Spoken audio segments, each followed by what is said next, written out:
Great. It's working. Technology is working. What a relief. As we were watching that beautiful piece right now, that beautiful and emotional piano piece, I was trying to enjoy it, but at the same time, I was thinking, is technology going to work? What are we doing? This is YouTube Live. How will this work? And it's working. I'm thrilled to see that. Thank you to those of you who have joined us live. Thank you to those of you who will be watching this recording. We are here gathered together in the online YouTube Sunflower Room to have a moment of a cultural soiree talking about Ukraine. Those of you who know me know that I've been doing a lot of live streams. I've done a lot of, social media interviews and appearances, but nothing has ever felt both this emotional and meaningful as well. As you know, the world has been glued to TVs, social media, all kinds of media channels, reading about Ukraine, learning about Ukraine. And today we're here to learn more about Ukraine and to celebrate our beautiful country as well. When my family came to Canada, it was in 1998. I was 16 years old. No need to be doing the math, it's irrelevant. But when my family came here, every time someone would ask me where I was from, and I would say I was from Ukraine, more often than not, people had no idea where Ukraine was or what Ukraine was, no idea. And some people would say, and I've heard all kinds of also very unexpected guesses of where Ukraine was located on the map. And some people would say, oh, you're from Russia. And for so many years, I would say, no, I'm not. And then they would say, well, what's your mother tongue? And I would say, well, my mother tongue is Russian, and would create this, confusion. Over the years, that has changed, and more people traveled to Ukraine, more and more people learned about Ukraine, and so more and more people knew Kiev. And so when I would say, Marina, where are you from? I'm from Ukraine. Oh, are you from Kiev? No, I'm from Kharkiv. No, we just know Kiev. So that was already, more advanced. And now the world knows about Kharkiv. In news that is difficult to watch and often, of course, heartbreaking. But what we want to do today is we don't want to talk about the war, and we don't want to talk about the heartbreak. We want to celebrate beauty. We want to share with you how much beauty there has been in Ukraine and how much beauty is going to come back to Ukraine when we rebuild, which we are going to do. So today we have gathered to talk about the history of Ukraine, literature, and art. And of course, there could have been so many other topics we could have chosen, the gorgeous architecture. And even with those three topics, our incredible guest speakers will only give, very short presentations, short lectures. So you'll just get a taste of the subject. And if this is of interest, we can continue the series and we can talk about so many more things. Our goal is for you to be inspired by the beauty of Ukraine, for you to learn more so then you can tell other people as well, and also to inspire you to help us rebuild Ukraine when we are all rebuilding it together. And it's going to be very, very soon. I promise you that. So the order of today will be, we first have with us Professor Olga Bezhanova, who will be talking to us, will be giving us an overview of the history of Ukraine. After her, Dr. Michael Blechman is going to be talking about the literature of Ukraine, and again, the overview. And then finally, Elena is joining us to talk about the beautiful art. And if you're curious to know, well, what art is she going to be talking about? You have a little bit of a spoiler alert right behind her in the stunning background that she has. After those short presentations that each one of our speakers is going to deliver, we're going to do a Q&A. And there are two ways we're going to do Q&A. You can ask your questions in live chat, and I will make sure to address them to our panelists. And I will also be asking questions that I received from people when I told them about this event, or that I have received over the years. You can ask anything. If something feels like, oh, is this something I should have known? No, we're here to learn. You can ask anything that you are unsure about so that you can feel more inspired and more knowledgeable by the end of this time that we have together. So we're going to start with Professor Olga Bezhanova, who is a professional literary critic and scholar. And, I'm going to address the elephant in the room because you might be looking at both of our last names and wondering, is this a particularly common last name in Ukraine that they both have it, but it's kind of different? Marina's has a Y, Olga's doesn't. Are they related? Does one of them not know how to spell? We've received those questions many times. We are related, we are sisters. And you see, when we were coming to Canada, in the Russian language and in the Ukrainian language, we have a different alphabet, right? So when our last names were transliterated, it's not done by a human, it's done by a machine. Mine was transliterated from Ukrainian, no, the other way around, from Russian, from my Russian documentation. My documentation was in Russian and Olga's was in Ukrainian. So because the pronunciation of the last name is different in Russian and Ukrainian, and today we're going to be talking about the difference between the two languages also, it transliterated differently. Then when we received our documents, we said, okay, we have slightly different last names. So Professor Bezhanova is a professional literary critic, a scholar. She, of course, same as myself, was born in Kharkiv, Ukraine. After we came to Montreal, Canada, she graduated from McGill University and then got her PhD at Yale University, and is now a professor of Spanish literature. She's chair of the Department of Foreign Languages and Literature at Southern Illinois University in the US. She writes, she is a member of the International Academy of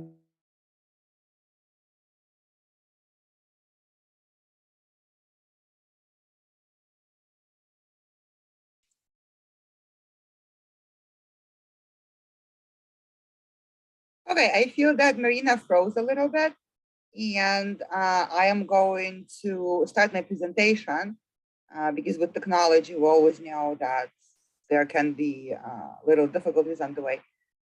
Thank you everybody for watching. Thank you so much for the organizers and the co-participants. This is a really wonderful opportunity to talk about Ukraine. I have a difficult task today, which is to talk about the history of Ukraine in this brief period of time that I have. I have to talk about the more than 1,000 years of history. So I'm just going to talk about some of the highlights. And of course, there's going to be a lot of fascinating stuff from the history of Ukraine that I will not be able to address. I want to start the story of Ukraine with the Kievan Rus, which was a sort of a proto-state of the Slavic people of Eastern Europe. In the 10th and the 11th centuries, we can see here on the map here, the extension of where it was located, and it takes its name from Kiev, which today is the capital of Ukraine. And at that time, it was the largest and the most powerful state in Europe. It created a very sophisticated, complex form of organization, administrative structure, and also created beautiful works of art. And of course, I don't have time to show all of them, but I just want to show this image of the Transfiguration Cathedral that was built in the Ukrainian city of Chernihiv almost 1,000 years ago. And just look at this beautiful cathedral. Look at the economy of artistic form. Look at the lions, the feeling of serenity that it transmits, right? And you can already see what kind of a culture that it was that was producing these beautiful works of art. Kievan Rus experienced a very, very traumatic event that started in 1237 with the Mongol invasion and the posterior conquest of many of the areas that used to be part of Kievan Rus or were contiguous with Kievan Rus that lasted for almost a century. As a result of the invasion by the Mongols, Kievan Rus split into three different cultures because, you know, when an invasion comes and it is more successful in some parts of the region, less successful in others, it manages to be present for longer or for a shorter period of time. There's a different interaction with the conquered people.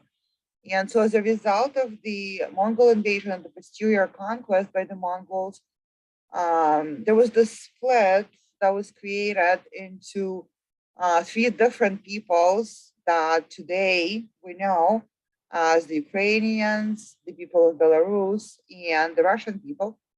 And the differences that were generated were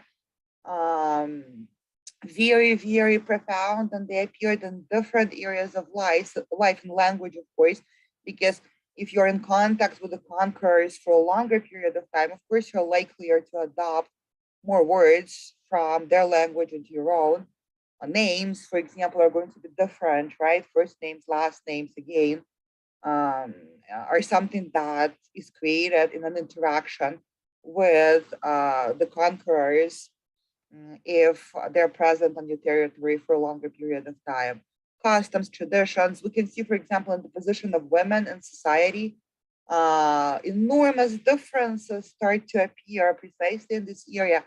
And later on in the works of Ukrainian literature, for example, this is a topic that looms large, where Ukrainian writers discuss the differences that start to appear in this period of time and then become more and more profound and deeper, for example, in whether a woman would be allowed to choose her own husband, for example, whether a woman would be allowed to spend any time alone with her future husband, how much agency a woman would have over her own life before and after marriage. So big differences begin to appear. Another difference, for example, was the adoption of a widespread use of capital punishment and torture, which were rare in Kievan Rus, but then with the advent of the conquering Mongols for civilization of fierce warriors, a highly militarized and extremely successful in that sense civilization, the more they would be in contact with a certain territory, the more they would be able to spread those customs to the people they would conquer. As time went by, another wave of conquest came towards Ukraine, this time from the west. Lithuanians arrived and conquered a large part of what today's Ukraine. And then the Poles came, and together they created a Lithuanian-Polish Commonwealth that would control a large part of what today is Ukraine. Many Ukrainians perceived the presence of the Poles, specifically on the Ukrainian territory, as being oppressive, as being painful. One of the big differences that existed between the Poles and the Ukrainians was a religious difference. And the Poles were Catholics and Ukrainians were Orthodox. And that was creating a lot of unhappiness. And of course, also the desire of the Ukrainian people for freedom, for self-governance was very present. The memory of having self-governance 200, 300, 400 years ago, of course, was looming large. And many Ukrainians started escaping from the territories that were being controlled by the Poles and running away towards the Ukrainian region of Zaporizhia that was remote for the Poles, harder for them to control. And when Ukrainians would escape to that area, they would create their own proto-state known as the Zaporozhian Siege. And so if we look at the map here, we can see where the siege existed. Here it is, marked in purple. And so here we have the Polish-Lithuanian Commonwealth, and we can see all of the Ukrainian cities of Lviv, Lutsk, Kiev, Chernihiv, Poltava, Cherkasy. They were all part of the Polish-Lithuanian Commonwealth that was an area from which many Ukrainians wanted to escape because they felt enslaved and unjustly oppressed by the Poles. And so they would escape over here and find a space of freedom where they would be able to exist freely. However, one problem is that they were besieged by enemies and highly aggressive militaristic civilizations on all sides. So aside from the Poles, here on the south, they had the Tatars that were constantly pushing against Ukraine and would engage in incursions where the Tatars would come into Ukraine and kidnap Ukrainian women to take them back and sell them to slavery for existence. Again, this is a large part of Ukrainian folklore that explains the reason for the creating of the siege.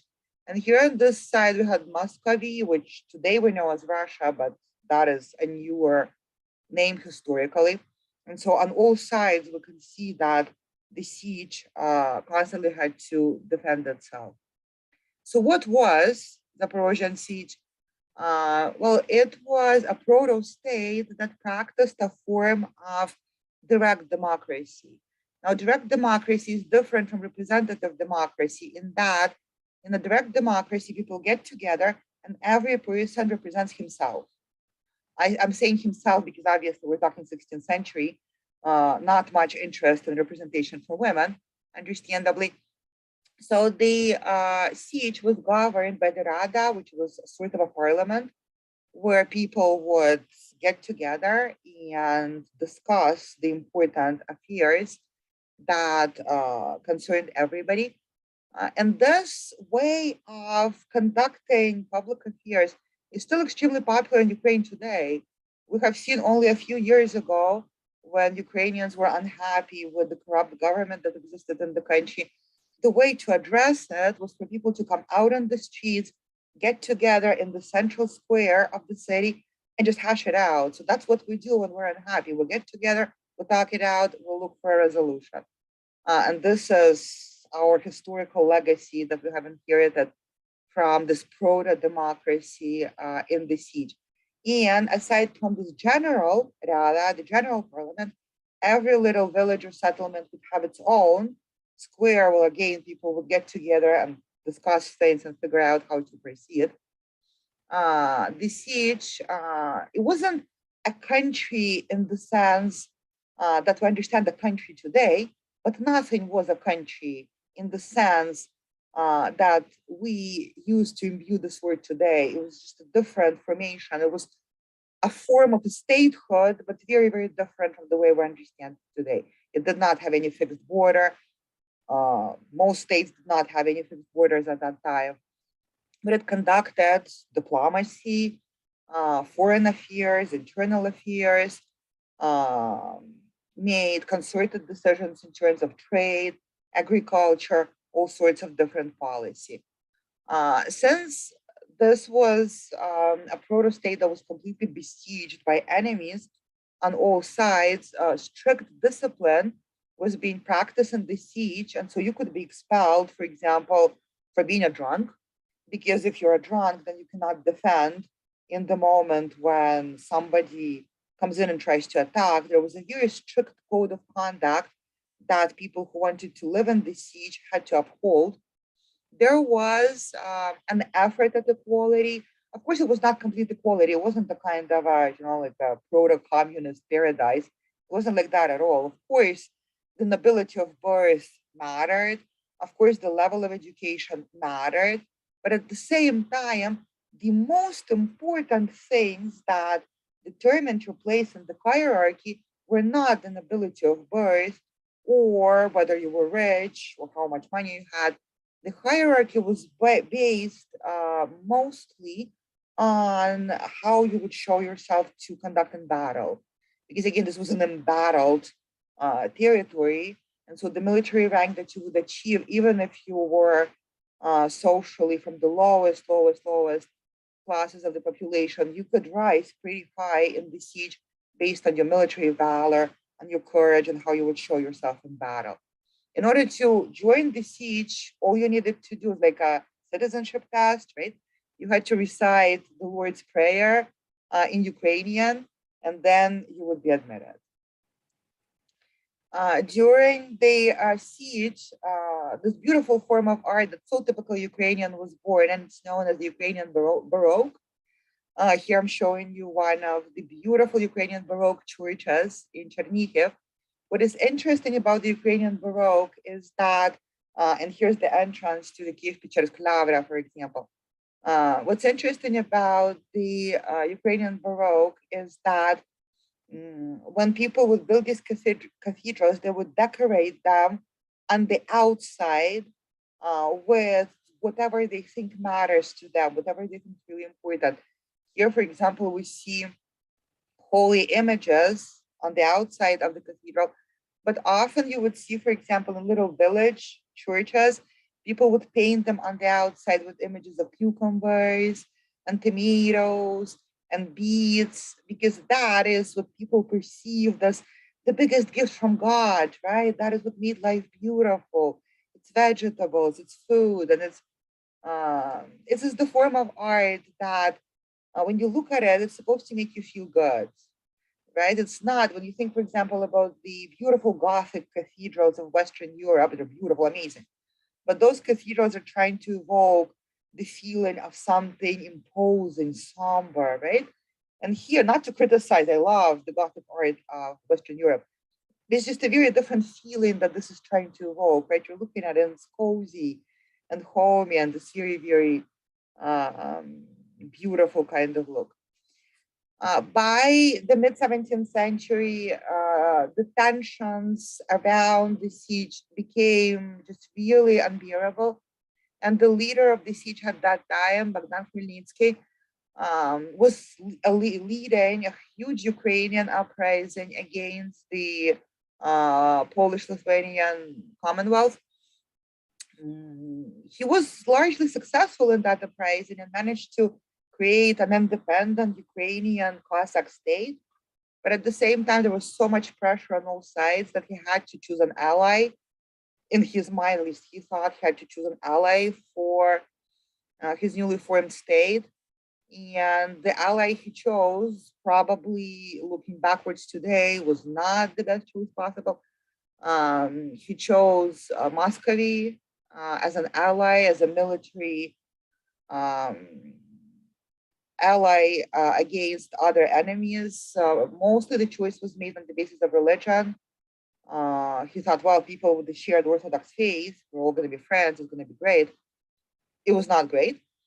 From the beginning of the signing of that military agreement, there was an increased pressure from Muscovy to turn Ukraine into a protectorate of Russia and to strip away all of the rights that Ukrainians enjoyed at that time. And this is a process that continued and just really intensified by the beginning of the 18th century, when Ivan Mazepa was the leader of the siege, and he is a fascinating character, an intellectual, a patron of the arts, a prince of the Holy Roman Empire, a warrior, a thinker, an intellectual.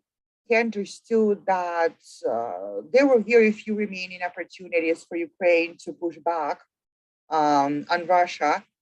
And when Sweden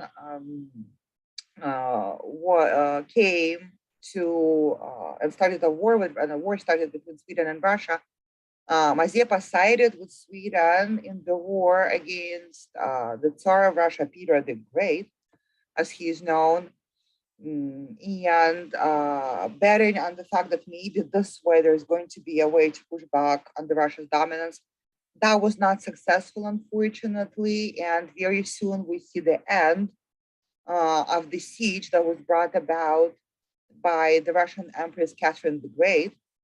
By 1718, that process was pretty much completed, but the memory of the Ukrainian freedom, of the centuries of the Ukrainian proto-democracy and freedom, it remained and inspired Ukrainian people through art and many other forms of historical memory. This was especially poignant since in the Russian Empire, Ukrainians were subjected to serfdom that in the Russian Empire increasingly, by the beginning of the 19th century, was looking like what we know as slavery in the United States. It wasn't even serfdom, it was closer to slavery than the European serfdom. Throughout the 18th and 19th centuries, there were many efforts by the Russian Tsars to outlaw the Ukrainian language, outlaw the Ukrainian culture. They were never successful. There was always a desire for freedom in Ukraine. And in 1917, the first independent Ukrainian Republic was proclaimed. It existed for only 3 years, but it was such a fascinating moment in Ukrainian history when the 4 Ukrainian ethnicities, the Ukrainians, the Russians, the Poles, and the Jews, were given equal rights. And this was such a central foundational cornerstone of the independent Ukrainian Republic. Unfortunately, it was not allowed to exist for a very long time. In 1920, Ukraine was incorporated into the USSR, not into Russia, into the USSR, as the Ukrainian Soviet Socialist Republic, and existed in that state until 1991 with its own flag, you can see it right here, its own anthem, and a constitutional right to leave the USSR if it so wanted. But of course, that right was never allowed to be practiced to anybody. In the USSR, Ukraine suffered terribly. Several instances of genocide, but the most well-known is the Holodomor of 1932, 1933. It was an organized famine directed at the Ukrainian people. Officially, 4 million people were starved to death in Ukraine in those years, but according to many estimates, up to 10 million people perished. And here in the image, we can see bodies of dead, starved Ukrainians in the streets of Kharkiv, my native city. This is one of the tragic moments of the history of Ukraine. In 1991, finally, the Soviet Union collapsed and Ukrainian independence came, a wonderful moment that we all remember very fondly. But the arrival of Ukrainian independence was accompanied at every step of the way by encroachments from Russia that just could not tolerate the fact that Ukraine was becoming its own country and enjoying independence from any control by Russia. In the year 2003, Russia made its first military incursion, trying to occupy a small, tiny little island of Tuzla that's located between mainland Russia and the Crimea. So already in 2003, a little trial war with the further aim of annexing the Crimea. That first assault against Ukraine was repealed, but it set the stage for later events. In 2013, the people of Ukraine finally were ready to move towards real democracy, to move towards change and throwing away the last remnants of the totalitarian legacy in Ukraine. In 2013, millions of Ukrainians went out into the squares and demanded that the country move in a better direction. We know that wonderful moment as the Revolution of Dignity. And of course, when you see these images of people of Ukraine rising up against the corrupt government and fighting for democracy, you can imagine how it was seen from Russia, right? Obviously, it's terrifying that this is going among the neighbors, what's going to happen next. Immediately after the beginning of the Revolution of Dignity, Russia invaded Ukraine for the first time in the 21st century and occupied just a little part of Ukrainian territory, installing puppet regimes in the southeast of Ukraine. And this was 8 years ago, but it was clear even then that Russia was not going to stop there. And today we're seeing the second round of the Russian invasion that is now attacking much larger territories. In the 8 years that took place since the Revolution of Dignity, we've seen some really amazing reforms in Ukraine. And unfortunately, I don't have time to speak about them at great length, but just wonderful business-friendly measures, attempts at reindustrialization of Ukraine, so building factories, producing things, making things, bringing digital technologies to the remotest villages of Ukraine, which is really needed, building a lot of roads that unfortunately right now are being destroyed, blown to smithereens, building schools, building hospitals.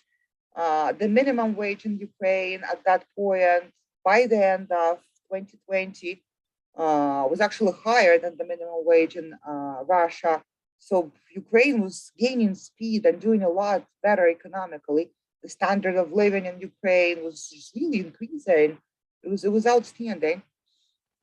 Amazing anti-oligarchic measures were being taken. This is just in the months right before the 2022 invasion of Russia began. So great things were happening in Ukraine. Great things will continue to happen in Ukraine after we win the war. I wanted to show you some images of the areas in Ukraine that were considered before the war the massive success story of Ukraine, the massive success story of Ukrainian reforms. This is the city of Mariupol. the reason why it is being portrayed as it is right now is precisely because it was so successful, precisely because the reforms were really bringing a lot of wonderful things to Mariupol. Bucha, again, I'm sure that you have heard on the news the martyrdom that was inflicted on this tiny town of Bucha. But again, it was an immensely successful town before the war. This is some of the images, and this is peaceful Bucha. This is what it was, and this is what these cities and towns in Ukraine are going to be again, for sure, after the war ends. Thank you very much. This is all that I wanted to say today.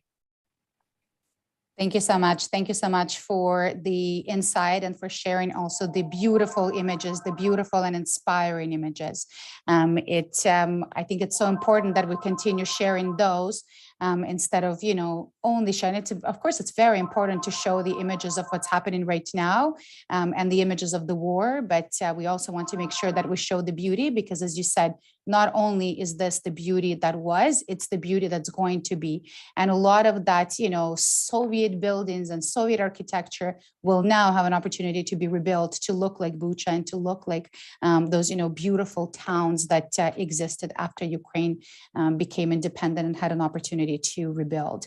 There are a lot of very interesting things you shared, and I will simplify it to two main takeaways because those are two big misconceptions that we hear all the time. So you said a lot of, you gave a lot of background. I'm going to simplify to two things. Number one, Ukraine was not a part of Russia, and that was part of the Soviet Union and then became Ukraine. As you saw, the history is rich, and the history of Ukraine, supersedes the history of Russia as far as the timeline. So number one, an important thing that you can remember and tell others as well.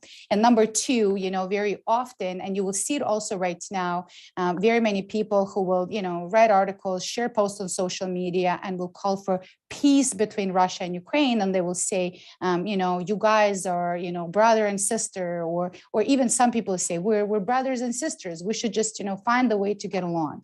As you just saw from Dr. Bezhanova's presentation, we've never been brothers and sisters. There always been that conflict and that desire to conquer, to destroy, instead of building something of your own. So those two main takeaways, along with the important takeaway that we will rebuild to bigger and better. That's an important one as well. But those will be the main ones that I will conclude with. And as I said, we will also have a Q&A period at the end, and we will have a discussion as well. So now we will move on to Professor Dr. Michael Blechman, who is a professional linguist, has a PhD in linguistics. So we can ask him during the Q&A period some questions about the Ukrainian language. He's also a writer, member of the International Academy of Literature and Arts, winner of numerous multiple Ukrainian literary awards, author of several books in Ukrainian, Russian, and English. He's received many prizes for his work, and his stories and books have been published in various literary magazines all over the world. So thank you so much for joining us for a literature overview, and I will be assisting with the screen share with the hopes that the technology does not fail me again and I do not get disconnected.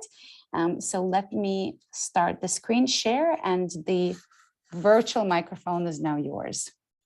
Okay, great. So first of all, I'm very glad that you're here, you're listening to us.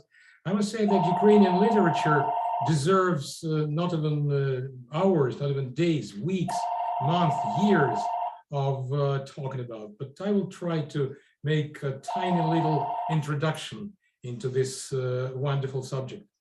So let's begin with the very beginning. When was Ukrainian literature born? It was born in 1798, and here is the first slide I would like to show you. It's, I'm trying to find it.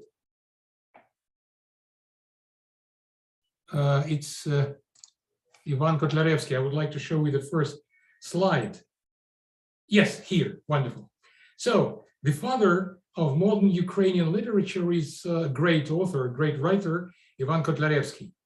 Ukrainian literature, I mean, modern Ukrainian literature was born back in 1798, when Kotlarevsky's unbelievable, brilliant, sparkling poem was published. It was published in the so-called Russian Empire because Ukraine, unfortunately, as Olga told you some time ago, unfortunately, Ukraine was a protectorate or colony, I don't even know, of the Russian Empire. But anyway, that story, that poem was, it was a satirical, brilliant satirical poem. It was published there in Ukrainian, of course. And what is very interesting, that language, the language of Aeneida, the first Ukrainian piece of work, literary piece of work, was absolutely up to date, absolutely modern. I mean, we speak Ukrainian now the way Aeneida was written in.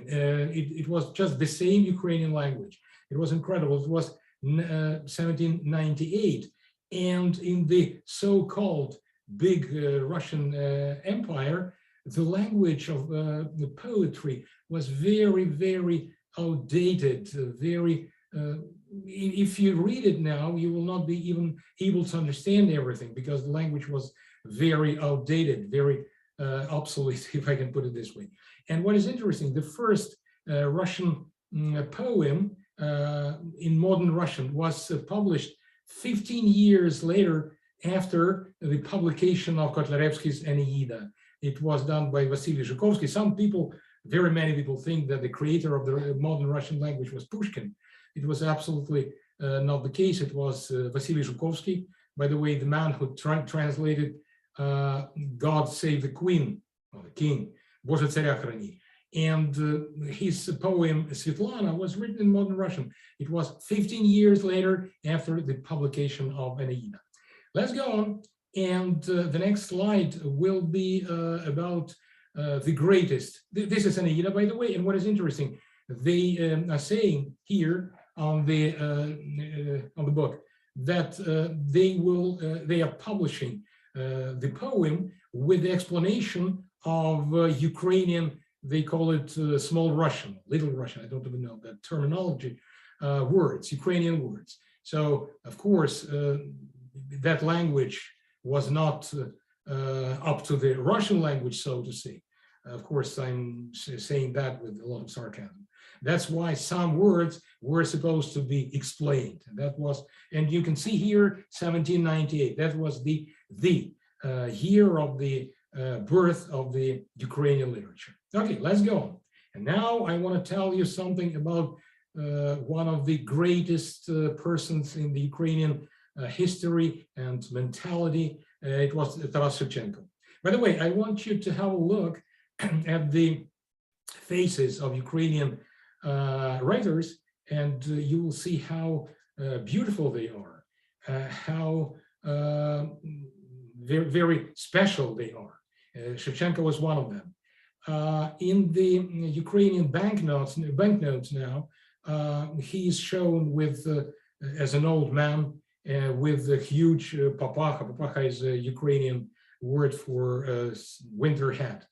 And however, he was incredibly intelligent, incredibly good looking, and he was a painter and he was a writer. What is extremely important to note, and I will tell you something I think it'll be very interesting for you to know. If you take the Bible, the Old Testament, you will see a lot of works by the Jewish prophets. Shevchenko was a Ukrainian prophet, and these words are not emotional, they're just stating the fact. And now I will tell you something which seems to me very interesting. I tried to analyze his works, and I try to think to go beyond his epoch and his writings. And here is what I noticed. That's really important, I believe.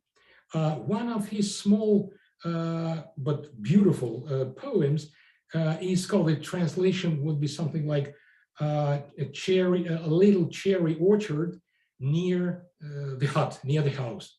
Well, the translation is ridiculous, but that always happens with translations. That's a beautiful poem about a family, a Ukrainian family, typical Ukrainian family of peasants who get together after a hard day's night, if I can use the Beatles line, and they sit down at the table near the house under a cherry. I must tell you that the cherry orchard is an absolutely 100% Ukrainian thing. And they sit down there, and I would say that this is a metaphor of the future Ukraine. That's why I call him a prophet, not only me, Ukrainian prophet. He looked into the future, and that's a typically Ukrainian ideology, I would say, to look into the future. The Russian ideology is looking into the past and trying to find heroes there. He looked into the future, and that was the metaphor of Ukrainian, of Ukraine of tomorrow, of today, I would say. When hardworking people, peaceful people, sit down under the cherry tree and have breakfast.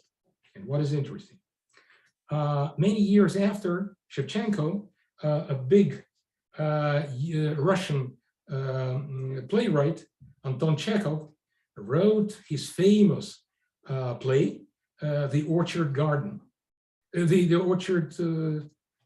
Cherry Orchard, I'm sorry. And the main idea of that play was that the new Russians cut those cherries. So look, on the one hand, people sit down under a cherry tree in the cherry orchard to have dinner. And on the other, the new Russians cut those cherry trees. I am not sure that many people have ever noticed that and never thought about it. I did, and I think that's very, very important to understand and know. That was, of course, when Shevchenko wrote his poem, he never thought about Chekhov because Chekhov was not born at that time. But when Chekhov wrote his play, he never, maybe he thought about Chekhov, about Shevchenko because he was very talented. I don't know, but that's the situation. Okay, let's go on and let's take another slide. Here you can see that house, that hut where Taras Shevchenko lived, and he made a painting of that drawing of that house. You can see that they were not rich, to say the least. But anyway, that's where and how the Ukrainian geniuses were born, and they wrote absolutely incredible things, although created incredible things. They, I must tell you, as it seems to me, I never stopped thinking about it. Unlike Russian literature, which I like very much, by the way, I write in Russian and I write in Ukrainian and in English as well. Unlike Russian literature, which is not part of the Russian mentality. On the other, I would say the Russian literature is opposing the Russian mentality. Ukrainian mentality is quite different. Ukrainian literature is the result, if I can put it this way, of Ukrainian mentality. So it requires a lot of explanation and discussion, but I will make a full stop here and let's go on and talk about another person. This person was the creator, it was Pantelimon Kulish. He was the creator of the genre of novel in the Ukrainian literature. Again, look at the face of this man. He's so intelligent and he's so deep. And he was the one who created the first Ukrainian novels. Now, writing novels is absolutely typical for Ukrainian literature, but he was the first one. I'm very happy and proud to have a medal from Ukraine on which this man is shown, and it's a great thing for me, I would say. I'm very proud of that. Okay, let's go on and see the next one. Okay, so Ukrainian literature has huge names. One of them is Ivan Franko, Here he's shown very young, almost a teenager, although his classic picture is a bit different, and he's wearing the Ukrainian vyshyvanka. This is how he's shown. This is one of his greatest stories, novels, Zakhar Berkut. And what is very interesting, I will tell you a few words. Well, each and every of those amazing writers, well, they of course can be talked about for months, not even for hours, but just a few words. He was a socialist, and they were very naive, the Ukrainian writers of the late 19th and early 20th century. They're very naive, and they thought that socialism was justice, was freedom. I must say that freedom is a part of Ukrainian literature. This word is extremely important for the Russian culture, Ukrainian culture and Ukrainian mentality. And even in the national anthem of Ukraine, the word freedom is used. And if you look at the national anthem of Russia, there is nothing like that there. So for them, for those brilliant writers, the classics, being free and being a socialist those things were quite, they were synonyms, I would say. But anyway, I think that was a mistake. It was a big mistake, because they were so naive that they believed that establishing socialism in Ukraine would bring peace to the country. Maybe it would have done that. However, and let's go on and speak more about people who were socialists by nature, and we will see what those amazing ideas brought to Ukrainian nation. One of the, Lesya Ukrainka is one of my favorite writers, if not the favorite one, I would say. Again, for her, freedom was absolutely incredible and important. It was the kernel of her writings. She was extremely intelligent. She knew several languages. I think she knew 7 languages, if not more. And she writes about, she wrote dramatic poems and tragedies of the level of Shakespeare, I would say. For me, even higher. But anyway, I will not insist. It's a matter of taste. Everybody knows Shakespeare, but very little people know about Lesya Ukrainka. She writes about old ancient Rome, about Israel, about Spain, about New England, very many countries.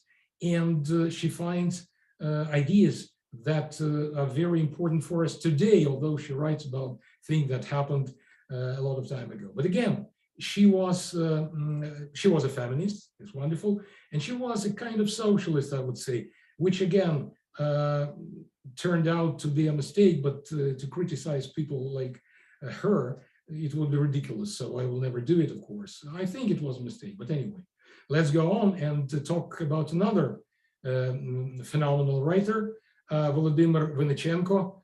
Olga told you about him some time ago. To say he was a genius is to say very little, I would say. But again, in Russia, there was a wonderful writer, Fyodor Dostoevsky, who was a psychology-oriented writer. Vinnychenko was much higher than Dostoevsky, again, for me. Maybe I'm mistaken. You are quite free not to agree with me. He was a socialist as well. And I must say that if Ivan Franko and Lesya Ukrainka, unfortunately, for goodness sake, died before the great event in the Ukrainian history, the establishment of the Ukrainian People's Republic. Vinnychenko was one of the creators, creators of this wonderful democratic state. He was the prime minister. Again, look at this face, and then look at the face of the Russian Bolsheviks, and you will understand that the difference is tremendous. He was a great writer. He was very naive, incredibly naive. He said that unlike Petlura, for example, one of the leaders of the Ukrainian People's Republic, Vinichenko said that the country didn't need any regular army, just militia or something like that. You see, again, criticizing people like this would be ridiculous from me. But anyway, that's what he did. Unfortunately, Russia suppressed the Ukrainian People's Republic, and it was a great event in the history of Ukraine, which will never be forgotten. I will tell you about a bit later about the people who fought and didn't want to admit that their country was defeated by the Russians, again, by Lenin and all kinds. By the way, some time ago, I heard that Comrade Putin, unfortunately, said that Ukraine had been created by Lenin.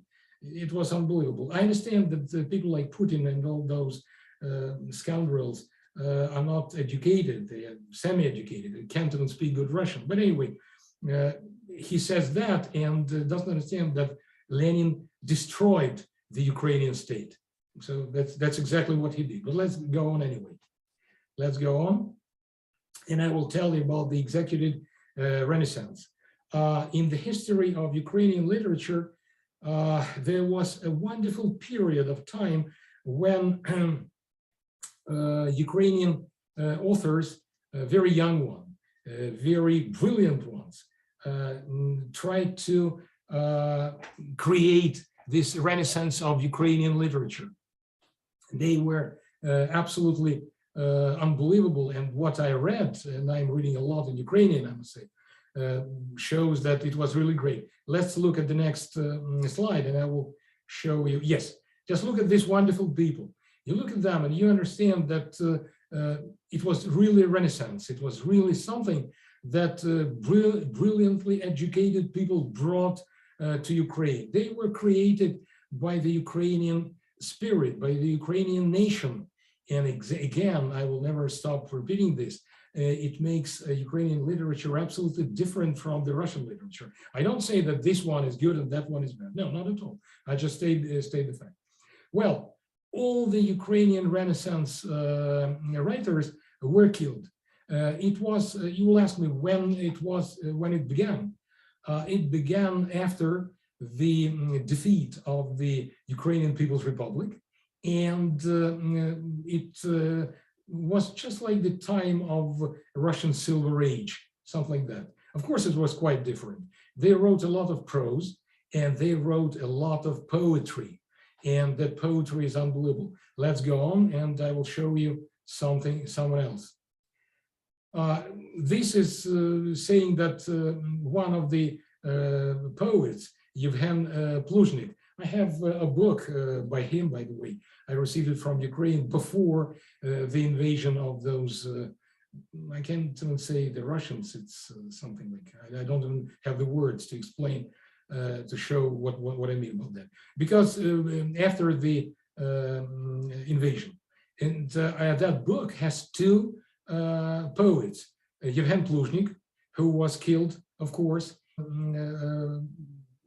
movie and theater director, and he created a wonderful theater in Kharkov, putting it in Ukrainian in Kharkiv, a beautiful, quite new theater, and that's why he was killed. He knew a lot of languages. One of the languages he spoke was Hebrew, and of course, leaving that person alive was unbelievable and unacceptable for Comrade Stalin.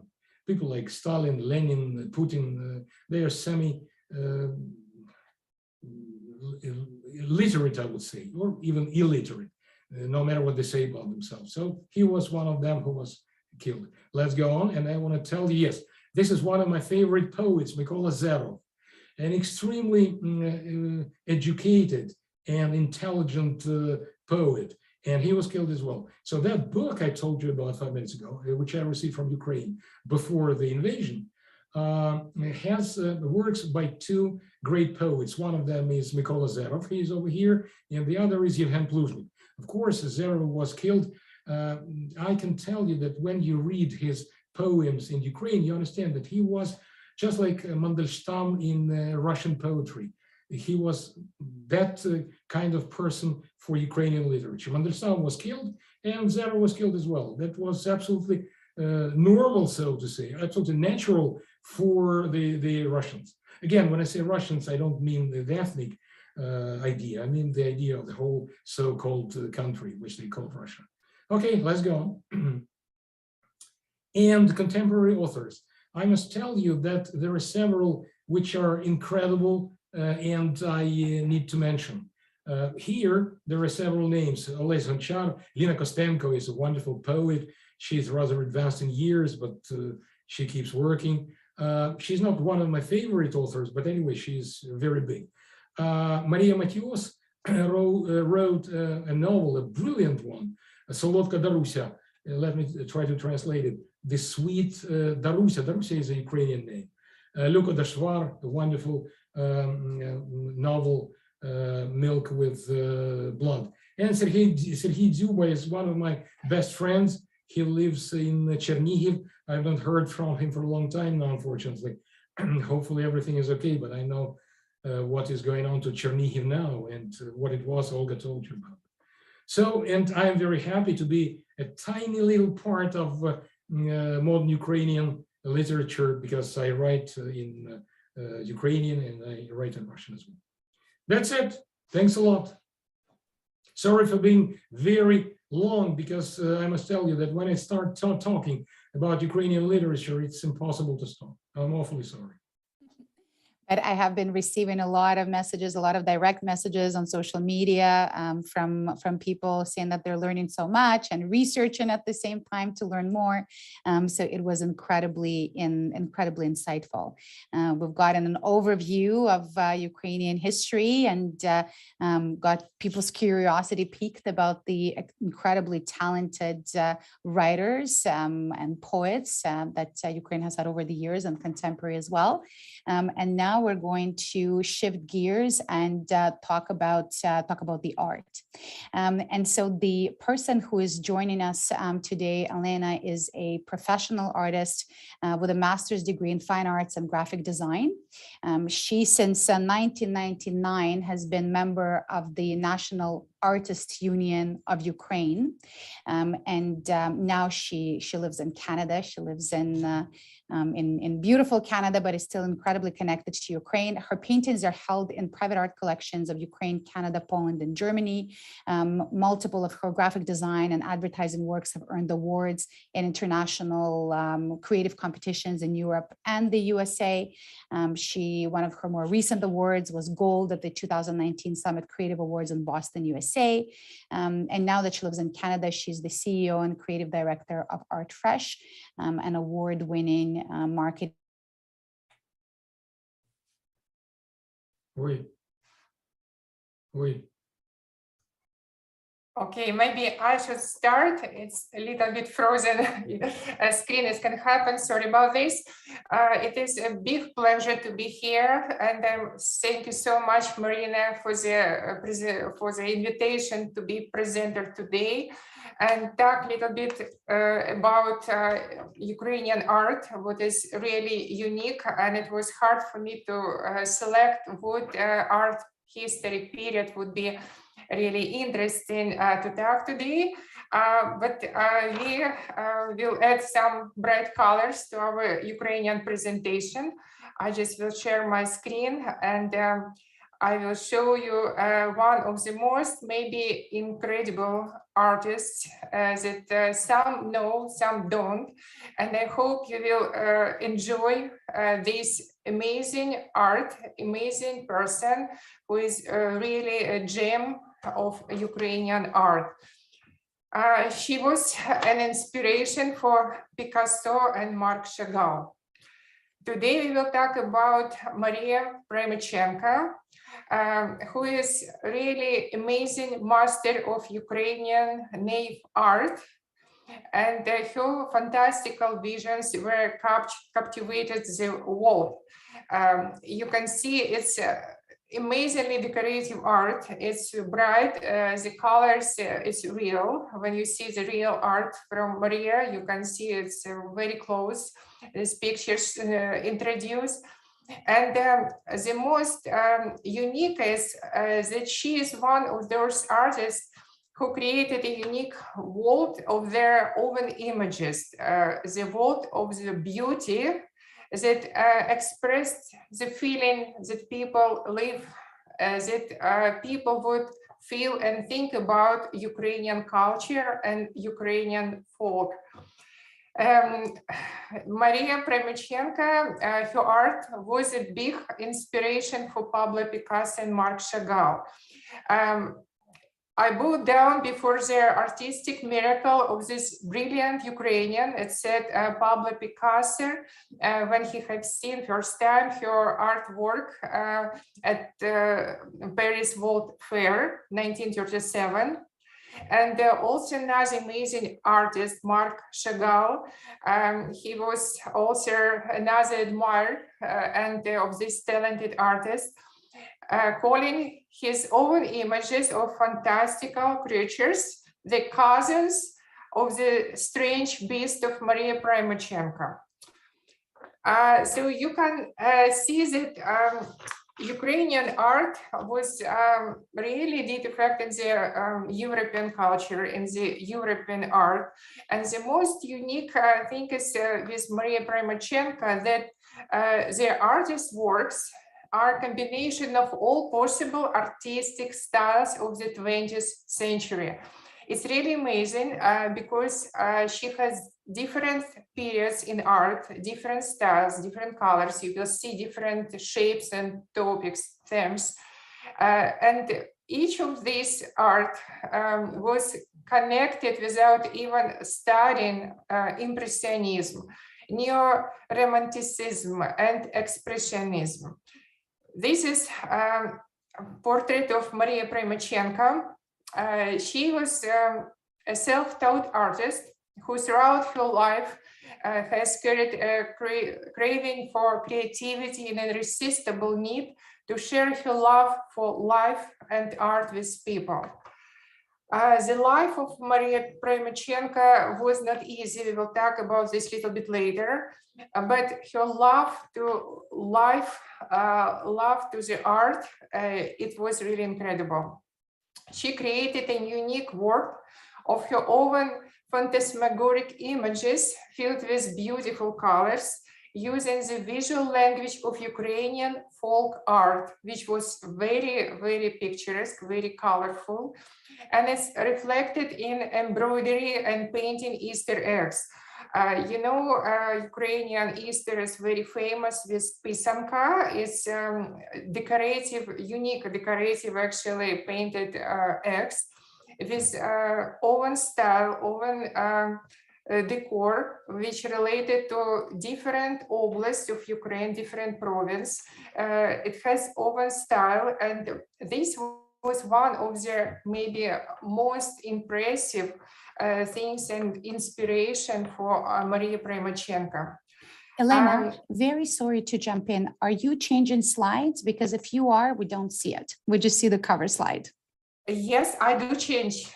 Okay, so then it's not showing. I'm glad then that I asked. What we see is the cover slide. That's the beautiful cover slide that says an inspiration for Picasso and Chagall. Interesting. I see just screen sharing is paused, but I change every time slides. So would you like to maybe stop sharing and then try again and see if that makes a difference? Try. Exactly. Yes, I will try. Because your slides are too beautiful to not show, with each one having a work of art. I want to be able to see them. Thank you, Mariana. Yes, a large part of the presentation is to look at the whole point. Okay, let's start again. I apologize for this. Can you see my screen now?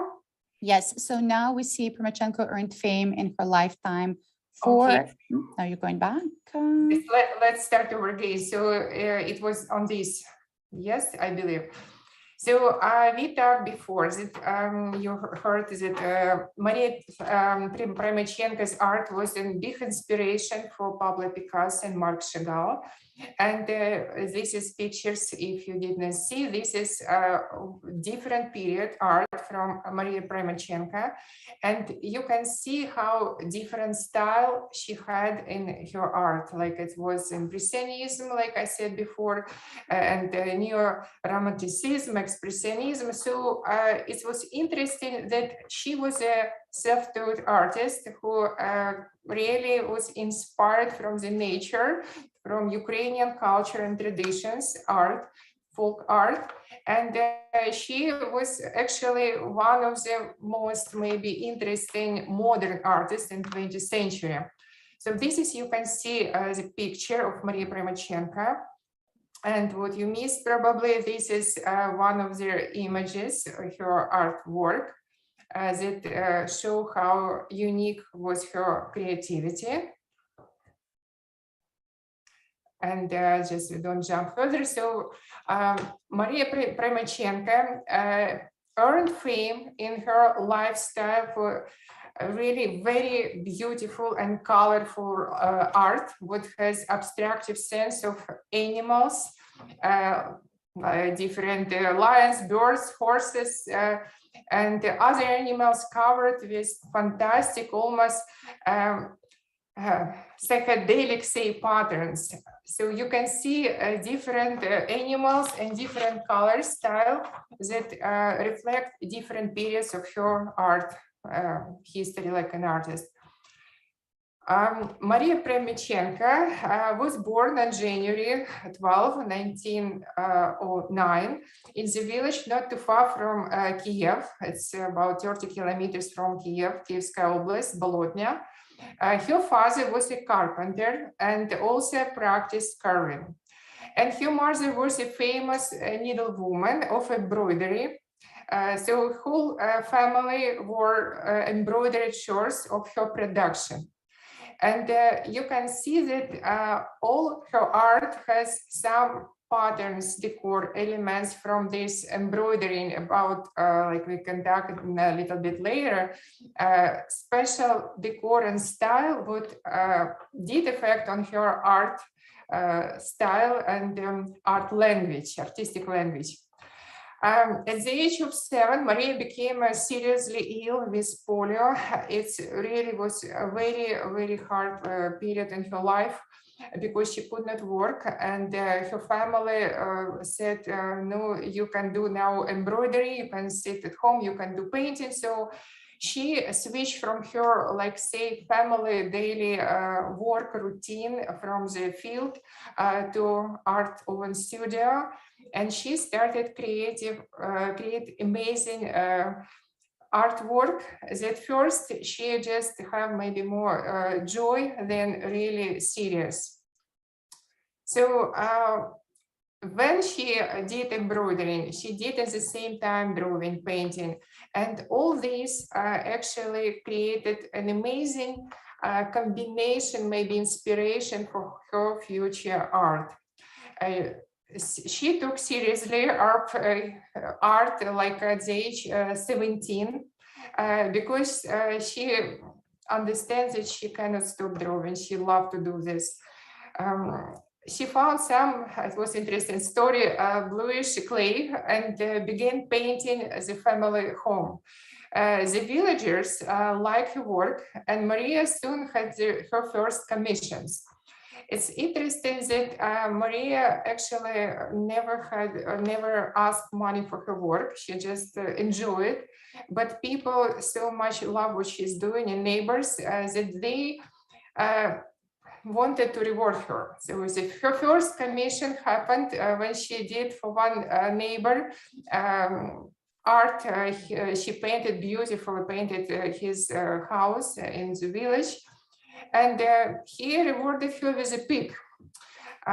It sounds like maybe unusual, but in Ukraine at the time, the pig, like it was like can feed whole family.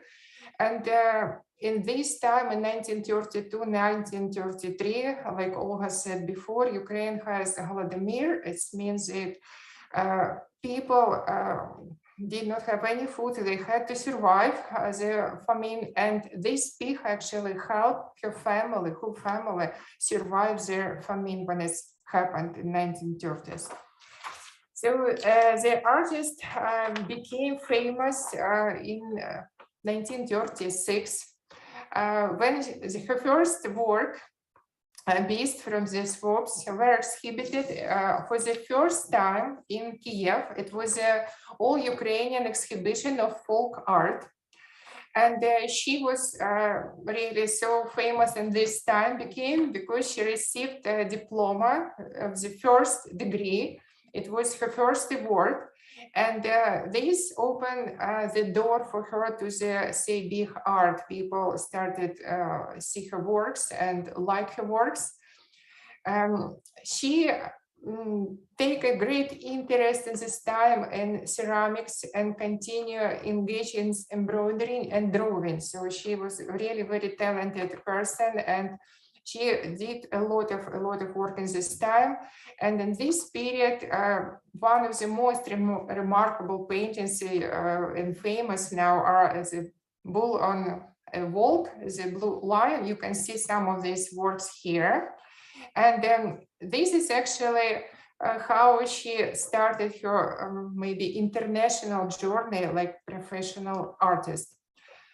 Like I said before, Maria never accepted money for her paintings. She wanted to give gifts to friends, to neighbors.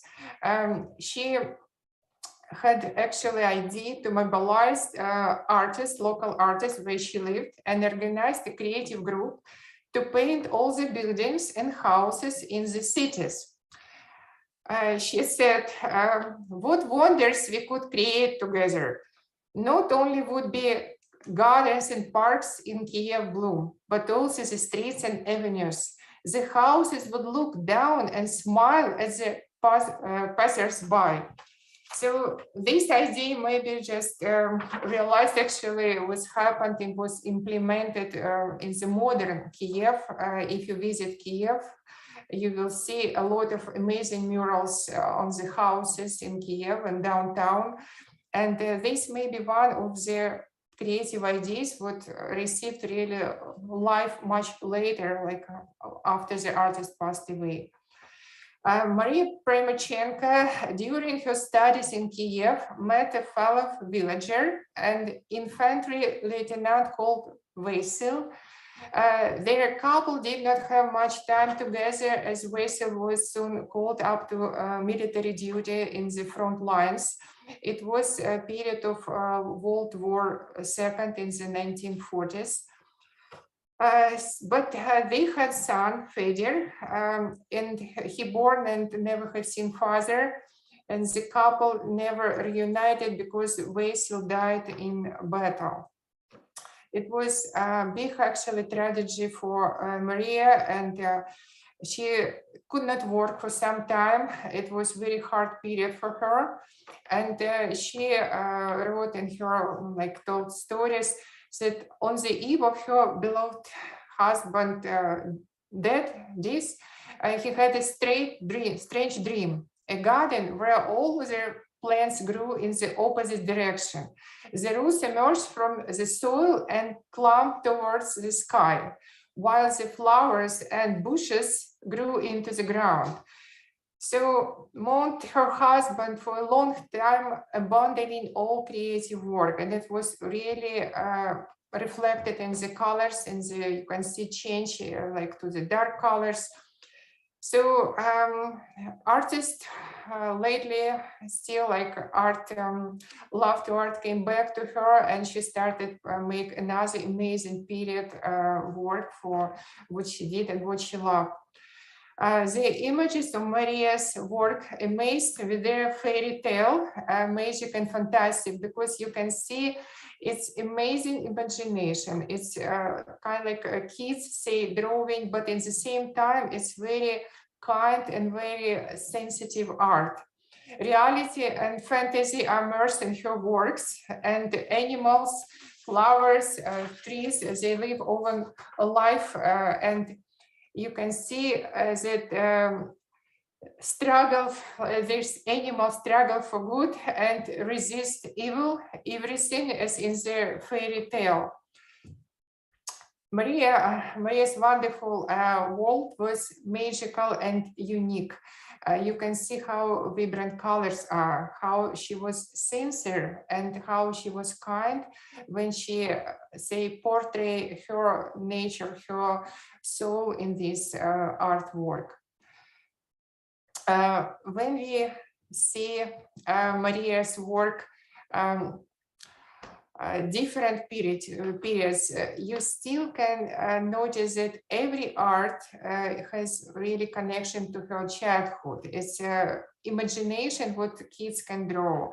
But this is naive art style. It's came from her deep nature roots, from her Ukrainian background traditions and amazing, colorful, decorative folk art, what Ukraine is famous for very, very much. So when you see this too far away, maybe art went from the reality, from the realistic art, what people usually can see.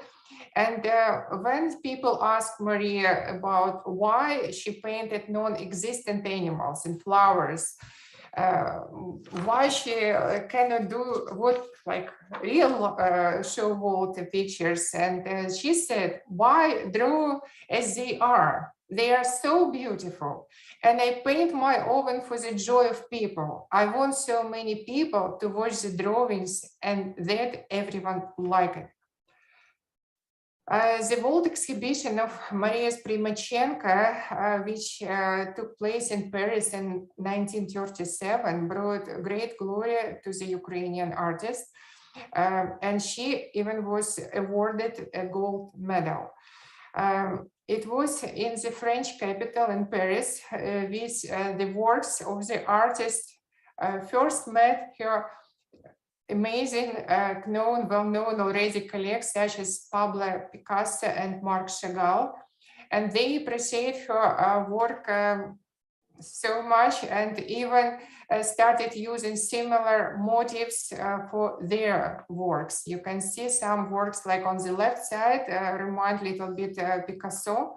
So this is really was amazing connection and understanding that Ukrainian artists bring a lot of contribution to the European art, modern art. Maria Primachenko passed away when she was 89 years old, and it happened in 1997. But fortunately, the genius of Primachenko artist continued. Her son Fedor and two grandchildren became artists and are famous right now in Ukraine. Also, the name of the Ukrainian artist was named The Small Planet by Primachenko, and in honor of the famous artist was released in 2008 commemorative coin in Ukraine. Ukraine, remember, Maria Primachenko has a lot of art, her work in museums in Kievsky National Fine Art Museum in Kiev, and also in other private collections, small museums. But what happened, very sad story, maybe you read already, on 28th of February this year, Russian forces burned down the Ivankiv Historical and Local History Museum located in the Ukrainian village of Ivankiv. It's northwest from Kiev. The museum housed approximately 25 paintings of Maria Primachenko. And the paintings were also to have been destroyed in the fire, but it seems like some from her works may have been saved by a local resident. This is really awful because this not only Ukrainian cultural heritage, but their entire civilized world, its art belonged to the world already. Maria Primachenko did a lot of artwork that show peace, and she really became already symbol of the peace, especially in our time when in Ukraine is war.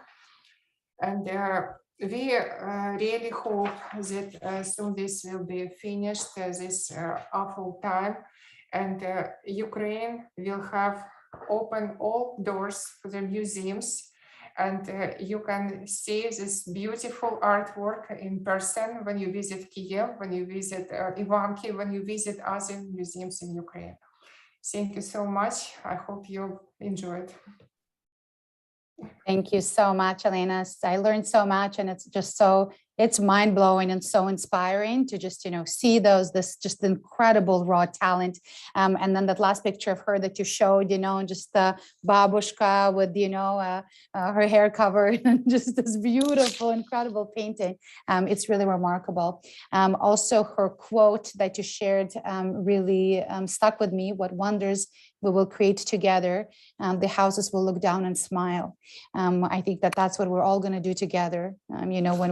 When we're rebuilding Ukraine. We're at the top of the time, so we will not have much time for Q&A. Although I saw there was a lively discussion in the live chat, which is really great. I just want to really debunk a couple of just really myths and confusions that I know that always irk all of us Ukrainians. For example, a lot of people when talking about Ukraine will say the Ukraine. And all of us just go like, thank you for your support, but can you just not say the Ukraine? But then you don't want to be, mean and rude to the person who means well, but just doesn't know. So perhaps I will direct this to you, Dr. Blechman, if you could just really quickly tell us why do people say the Ukraine and then why is it wrong, so that we make sure that that just doesn't happen again. You'll just have to unmute yourself. Unmute. Okay, so the people say, some people say the Ukraine, but they never say the Russia. I would say that Ukraine doesn't need any definite article. My thesis was about the definite article, and it never said, my word, that the word the should be used with the name of the country, except such countries as the Netherlands, for example. The Netherlands, yes, but using the word the with Ukraine, if there is the Ukraine, there is a Ukraine, and that would be ridiculous. So I would say, if you want to say the Ukraine, then say the Russia. Isn't this ridiculous? It is. Then there is no the Ukraine. There is Ukraine. That's it. And one quick question also for you, since you are the linguist in the room. Very often we're asked, well, how similar or different are the Russian and Ukrainian languages? Do Russians understand Ukrainian? Do Ukrainians understand Russian? So if you can just, again, very briefly, are the languages different? Are they similar? How different, how similar? They are absolutely different. There is some similarity, of course. But what is interesting, 99.99% of Ukraine, no, 100% Ukrainians understand Russian, but no Russians understand Ukrainian. And it's only natural because the Russia is an imperialist society, and that's why they don't think it's up to them to understand Ukrainian. Okay, let's not do that. It's okay. Comrade Lenin didn't even understand that who created Ukraine, as Comrade Putin said. Didn't understand a single word in Ukrainian. So what? They're idiots, not we. That's it. And even Ukrainians who speak Russian with an accent that is distinct from the Russian accent in Russia. And this is important to point out, because when we hear a lot of propaganda of, oh, it is Ukrainians, killing Ukrainians, and Ukrainians being killed just don't realize that they're being killed by Ukrainians. Or when we spoke about Donbass and we were told it was, again, Ukrainians, killing each other, and people just didn't realize because they all speak Russian, so they didn't realize it's Russians. We realized language is very different. And now there are also a lot of stories of Ukrainians right now during the war, even more so switching to Ukrainian to know who is Ukrainian and who is not. Yeah. I would like to thank you so much for sharing your wisdom, Olga, Elena, and Michael. Big thank you to Ken for organizing all of the technology behind the scenes. Those of you who watched live and those of you who will watch the recording as well. And although I said it already, I will repeat, I hope we have inspired you to not only learn more about Ukraine, but to visit Ukraine once this is all over, which will happen very soon. And we will all be rebuilding with a spirit of unity and inspiration that we are all sharing right now globally, which really is remarkable, right? After 2 years of complete distancing, the world is coming together and we'll rebuild together and we'll create beauty together. The wonders we will create together, the houses will look down and smile. Thank you all very much. Have a beautiful evening.